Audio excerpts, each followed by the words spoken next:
Let us begin by getting something critically important straight, right off the bat.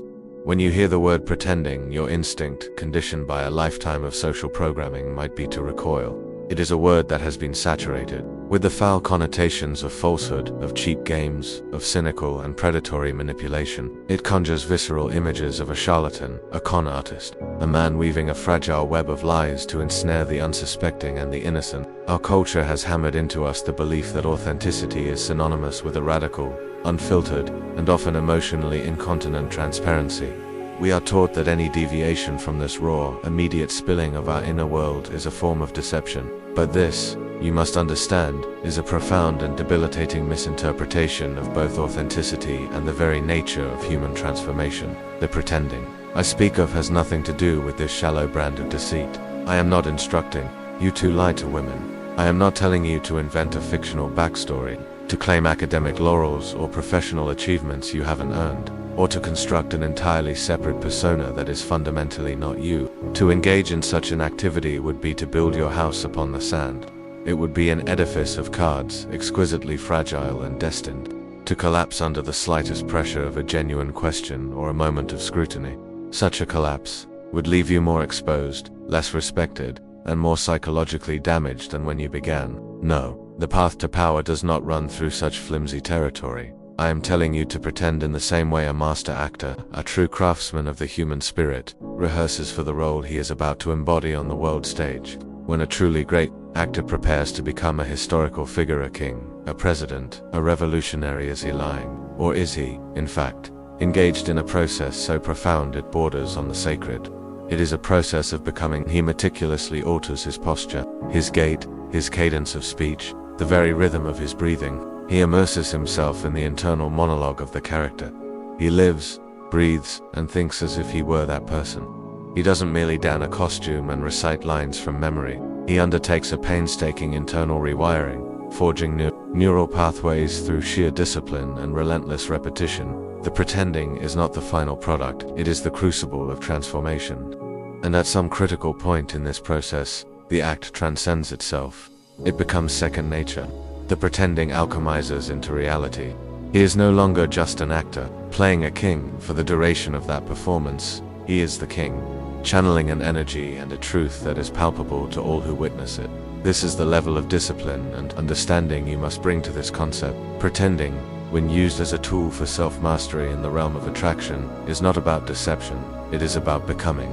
It is the vital, necessary bridge that spans the chasm between the man you currently are, perhaps hesitant, anxious, approval-seeking, and operating from a crippling mindset of scarcity, and the man of quiet power that women find themselves inexplicably drawn to, the man they can't stop thinking about long after he has left the room. This superior version of yourself, this man of high value, already exists. He is not a fantasy, he is a potentiality lying dormant within you.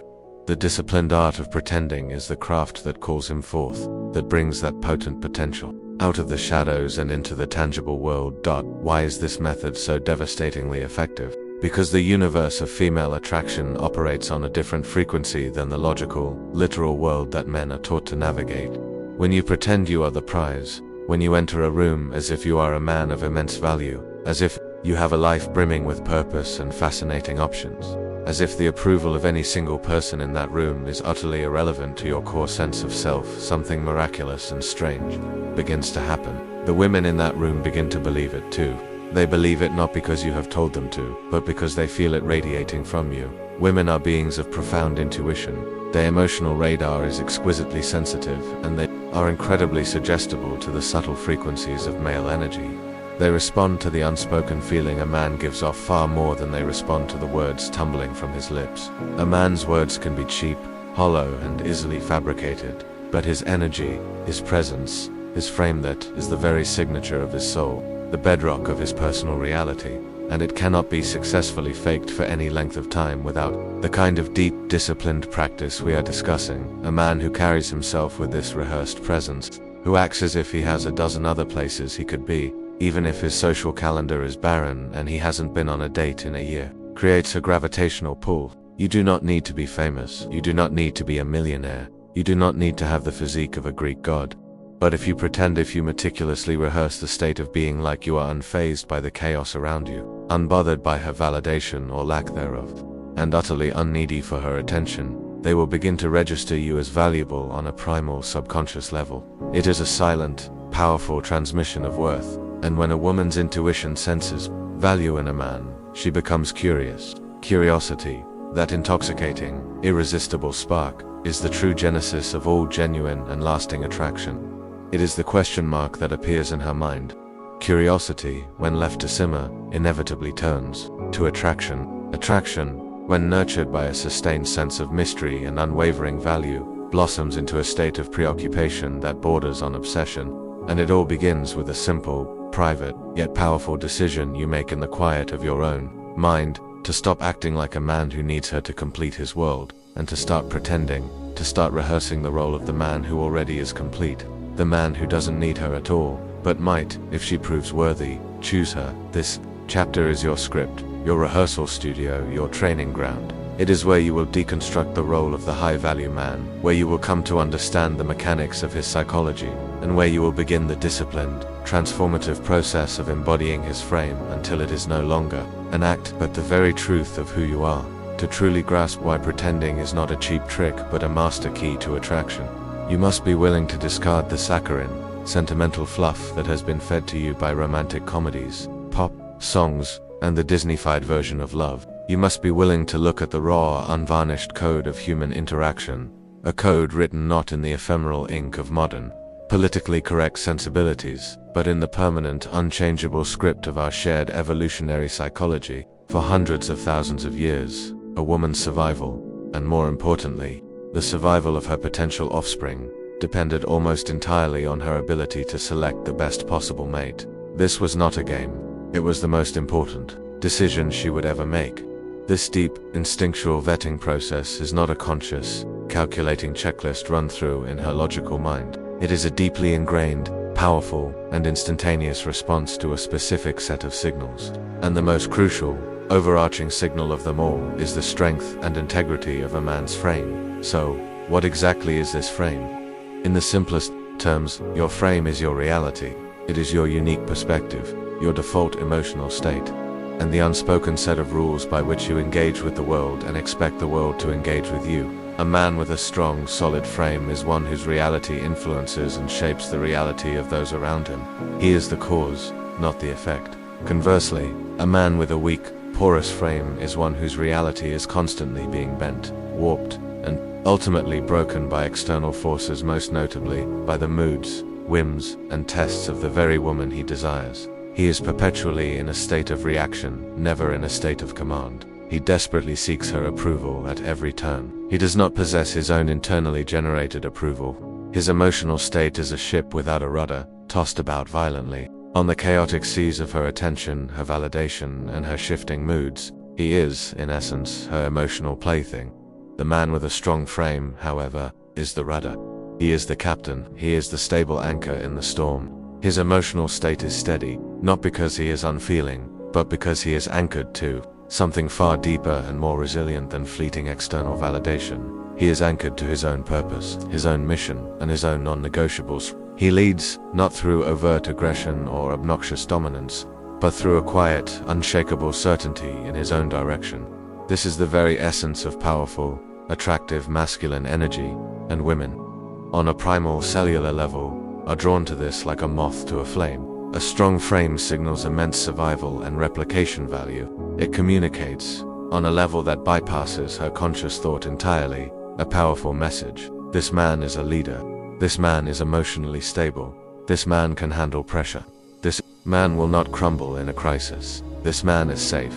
This feeling of profound psychological safety and stability is infinitely more seductive and more important in the long run than a chiseled jawline, a flashy car, or a fat bank account. Wealth and looks can be fleeting, but a man's core frame is the unshakable bedrock of who he is. This fundamental truth is the entire reason why women test men. The female testing mechanism is perhaps one of the most chronically misunderstood phenomena in the entire dynamic between the sexes. Men with weak frames invariably perceive these tests as malicious games, as cruel and calculated attempts to trip them up or to humiliate them. They are anything but. A test from a woman is a subconscious, instinctual probe, a form of emotional sonar sent out to gauge the structural integrity of your frame. It is designed to answer one fundamental, unspoken question: is his strength real, or is it a fragile facade? When she fails to text you back for several hours, when she casually mentions another man in conversation, when she challenges your opinion, when she cancels a date at the last minute with a flimsy excuses are not random acts of cruelty, they are the probes. They are her instincts seeking the truth of you. The needy man, the man with the weak and permeable frame, fails these tests in the most spectacular and predictable fashion. He panics and double texts, his anxiety bleeding through the screen. He becomes visibly jealous and insecure, demanding to know who the other man is. He gets angry, petulant, or worse, begins to plead when she flakes on a date. In every single one of these reactions, he has allowed her to completely dictate his emotional reality.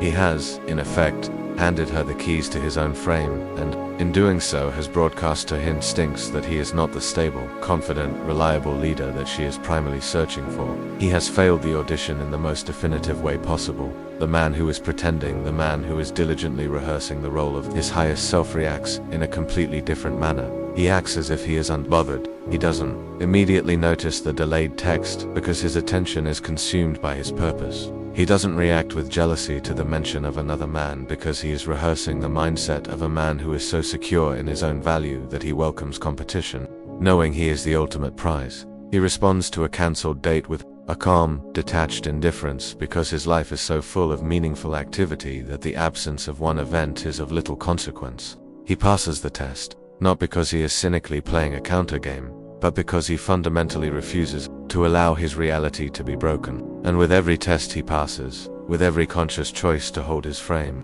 the pretending becomes a little less of an act and a little more of his authentic truth.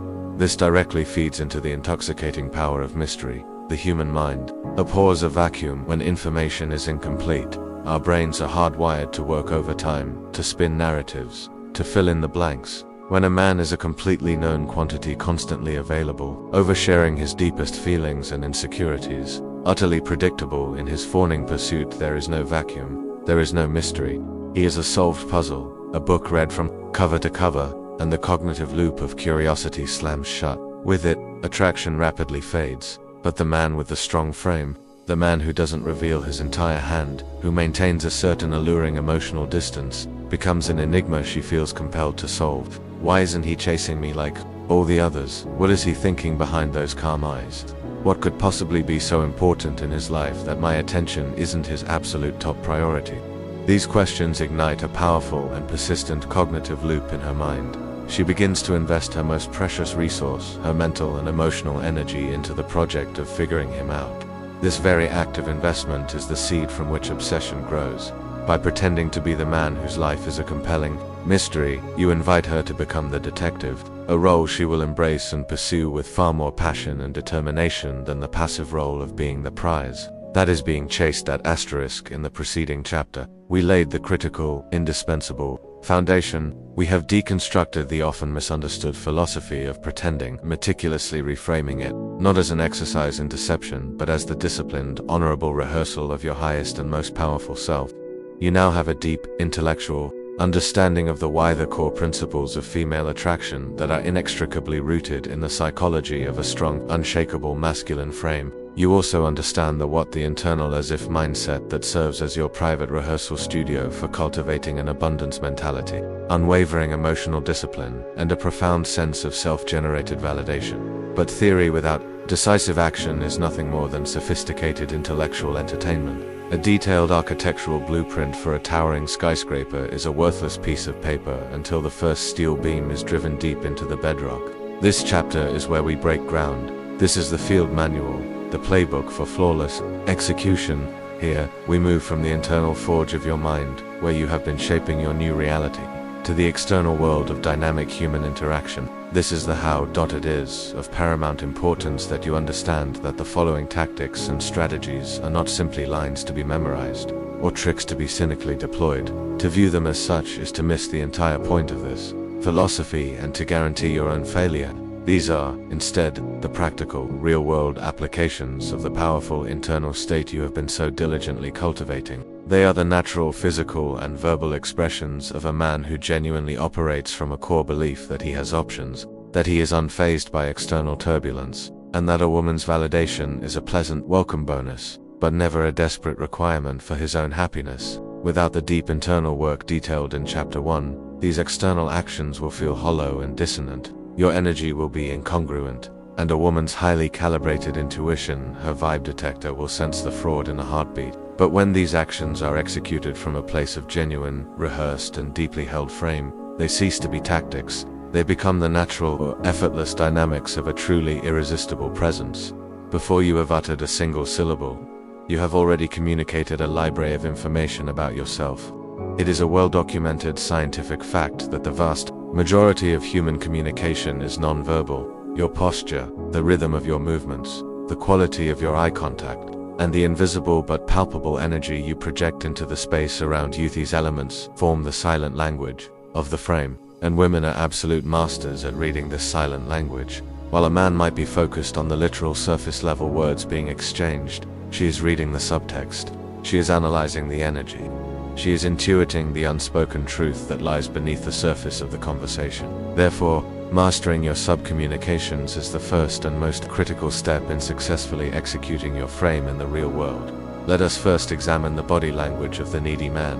It is a veritable symphony of scarcity and apology. He is, in his very physical form, apologetic for his own existence. He often hunches, subconsciously making himself smaller as if to minimize the space he occupies. His movements are fast, jerky, and nervous, a clear betrayal of his inner turmoil and anxiety. He fidgets, constantly tapping his foot, playing with his keys, adjusting his clothes, leaking his nervous energy into the environment. He frequently crosses his arms in a defensive, closed-off posture.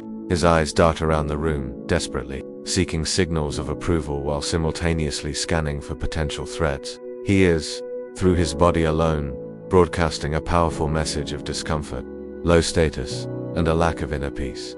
The man with a strong frame, the man you are diligently rehearsing to become, moves with an entirely different rhythm, a different music. His body language is an architecture of confidence. He practices slow, deliberate movements. He is in no rush, whether he is reaching for his drink, turning his head to survey the room, or walking to the bar. His movements are economical, fluid, and calm. This powerful deliberateness subcommunicates that he is in complete control of himself and, by extension, his environment. It creates an aura of profound calm that is incredibly attractive and deeply soothing to the female nervous system, which is often wired for a higher degree of anxiety. He is comfortable taking up space. He is unapologetically present in his own skin and in the space he inhabits. He sits with a relaxed, natural posture, his limbs open. He stands tall, with his shoulders pulled back and his chin held level. He does not shrink himself to make others comfortable. Rather, his own comfort radiates outward and makes others feel at ease in his presence. His posture remains open. He keeps his torso, the most vulnerable part of his body, open and undefended. His arms are uncrossed. His hands are out of his pockets. This signals a deep-seated confidence and a fearless willingness to engage with the world on his own terms. His eye contact is perhaps his most potent tool. It is solid, steady, and unwavering, yet it is never predatory or aggressive. When he is speaking to someone, he gives them the gift of his full attention, looking them directly in the eye. When he happens to make eye contact with an attractive woman across the room, he doesn't immediately dart his eyes away in a gesture of submission when she looks back. He can hold her gaze for a beat longer than is comfortable, often with a calm, slightly amused warmth. This is one of the most powerful and unambiguous signals of confidence a man can project. It silently communicates, "I see you, I am not afraid, and I am not intimidated." Finally, his smile is not a nervous, approval-seeking grin that begs for one in return. It is a slogan. It often starts in his eyes before it ever reaches his mouth. It is frequently asymmetrical, a slight, knowing smirk that suggests he is amused by the world, that he is in on a private joke. It is a smile that comes from a place of internal satisfaction, not one that is offered up in the hopes of receiving validation. Just as your body has its own language, so too does your voice. It is never just about what you say, but infinitely more about how you say it. The needy man's voice is often a direct reflection of his inner anxiety. It tends to be higher pitched, caught in his throat rather than resonating from his chest. He often speaks quickly, rushing his words as if he is afraid of losing his turn, as if he doesn't believe his words are valuable enough to take up time and space. Critically, he often ends his sentences with an upward inflection, making statements sound like questions. This is a subconscious plea for validation. It signals uncertainty. The man of frame, by contrast, speaks with the sound of quiet authority. He speaks from his diaphragm, allowing his voice to resonate from his chest, giving it a deeper, calmer, and more commanding tone. He speaks at a measured, deliberate pace. He is not afraid of the pause. In fact, he uses the pause as a tool, allowing his words to land with weight and giving his listener time to process their meaning. The pause subcommunicates that he is so confident in what he has to say that he knows people will wait to hear it. Most importantly, he ends his sentences with a downward, declarative inflection. He makes statements. He is not seeking approval. For his thoughts, he is sharing his reality. The difference between "I think we should go to that new Italian place" and "we're going to that new Italian place" is the difference between a boy asking for permission and a man leading the way. We move to the art of the interaction itself, where your calibrated frame is put to the test. This begins with the approach. Your frame is set long before you speak. It is in the slow, confident way you walk toward her, the calm look in your eyes, the relaxed posture of your body. You do not scurry over like a supplicant. You move with purpose. Your opening line should reflect this no-niddy frame, instead of a weak permission-seeking opener like, "Excuse me, can I buy you a drink?" which immediately puts you in a position of asking for something. You make a playful observation or state your intention with confidence. "You look like you're having way too much fun over here. I had to come investigate," or a direct "Hi, saw you from across the room and I had to come and say hello." The goal of the opener is not to get an immediate yes or a phone number. The goal is to successfully initiate a fun, pressure-free interaction that showcases your confident and playful energy. Once in conversation, you must master the art of the slow reveal. You must resist the urge to do what most men do, emotionally vomit all over her in the hopes that she will see how sensitive and deep you are. You must internalize the principle of earning access. She earns access to the deeper, more interesting parts of your personality and your life story through her own investment, her own curiosity, and her own engagement. You give her glimpses, not the whole picture. For example, her, "So, what do you do for a living?" Needy man, "Oh, I'm an accountant. At a mid-sized firm. It's kinda boring, to be honest. But the pay is decent and it's stable. I've been there for about 5 years now." He has just revealed everything, shown a lack of passion for his own life, and created zero intrigue. Framed man, with a slight smile, "I solve problems, mostly for people who have more money than sense." This is playful, intriguing, and contains a hint of high value. It practically forces her to ask a follow-up question, making her pull the conversational thread. In every interaction, you must be prepared to handle her tests, which are inevitable. View them not as threats, but as opportunities to demonstrate the strength of your frame. When she says something to test your compliance, like "You should go get me another drink," you don't obey like a servant. You smile and playfully challenge her back. "Tell you what, you get this round, and I'll think about getting the next one." When she deploys a jealousy test, casually mentioning her guy friend or an ex, you do not flinch. You respond with genuine, unbothered indifference. A simple, "Oh, cool," before calmly changing the subject back to the two of you is often the most powerful response. It shows her that your confidence is internal and not threatened by the existence of other men. When she flakes on a date, you respond with a calm, "No problem, let me know when you figure out your schedule." And then, critically, you disappear. You go silent. You let her be the one to reinitiate. You do not chase. You do not demand an explanation. You do not try to immediately reschedule. You demonstrate, through your actions, that your world continues to turn, with or without her in it. This same discipline must be applied with even more rigor to texting and digital communication, which is a minefield for the needy man. The rules of the frame are simple but absolute. You almost never double text. You roughly match her response times and enthusiasm levels. You are often the one to end the conversation first. You use texting primarily for logistics and to build intrigue, not for having deep, soul-bearing conversations. You show, you don't tell. Instead of texting her, "I'm a really busy and important guy," you just be a busy and important guy, and let your natural response times reflect that reality. When she goes cold, you go colder, not out of anger, but out of discipline. Your emotional state is not dependent on her digital validation. Her silence is an opportunity for you to refocus on your mission. More often than not, your own silence will become so loud in her mind that she will be the one to break it. Ultimately, this entire journey, this process of pretending, is a catalyst for a profound and authentic transformation. It is a temporary scaffold used to build the permanent structure of a new you. The end goal is not to be a man who is good at acting like he has his life together. The end goal is to be the man who has his life together.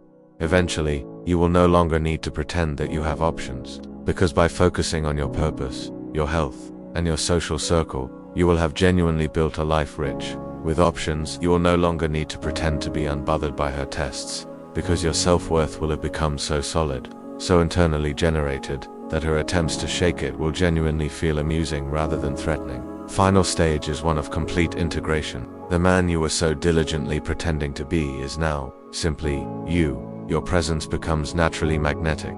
Your frame is authentic, flexible, and unshakable. Your interactions with women become effortless, playful, and genuine. You have transcended the need for games or tactics because you have become the prize. And the most profound truth you will discover at the end of this journey is that the ultimate prize was never the woman, or the validation, or the attention.